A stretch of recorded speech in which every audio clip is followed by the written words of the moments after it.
Hey guys, welcome to the channel. I want to do a video kind of specifically talking about this SRPC41. This is known as the baby turtle or the mini turtle in the Padi variant. So this has that really interesting dial. Let me start with some macro shots so you guys can see just how cool that is up close and personal. I really like that texture. You know, from afar you can kind of see the wave pattern, and then you get up close and you just see how intricate that really is. I find that to be pretty impressive.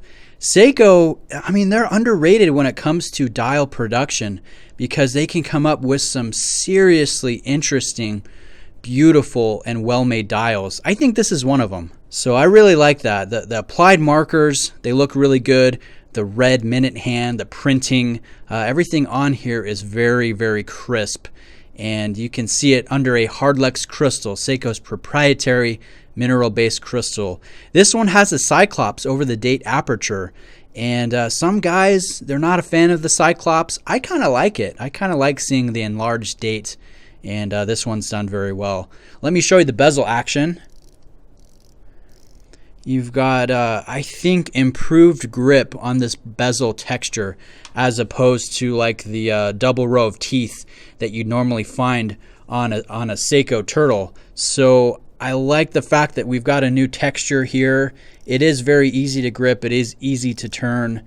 And the spring-loaded action is exactly what you would expect to find on a Seiko watch. I like the case finish work. We have a good mix of brushed and polished surfaces, polished on the sides, brushed on the top of the lugs, and we do kind of have a nice little bevel or a nice little angle to where those lugs meet the case, and I think that looks pretty sharp. Here's the case back, kind of a standard affair for a Seiko.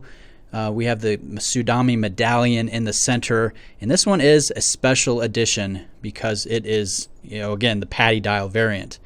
Now the last thing I want to show you is the crown action. Let me unscrew it. We have a crown at the 3 o'clock position. It looks like there's a big steel tube there, but that is actually part of the crown. You can see it kind of pop off of those threads there. There's a hacking movement in here, the 4R35. It's a good movement for this price category. I have no complaints in that respect.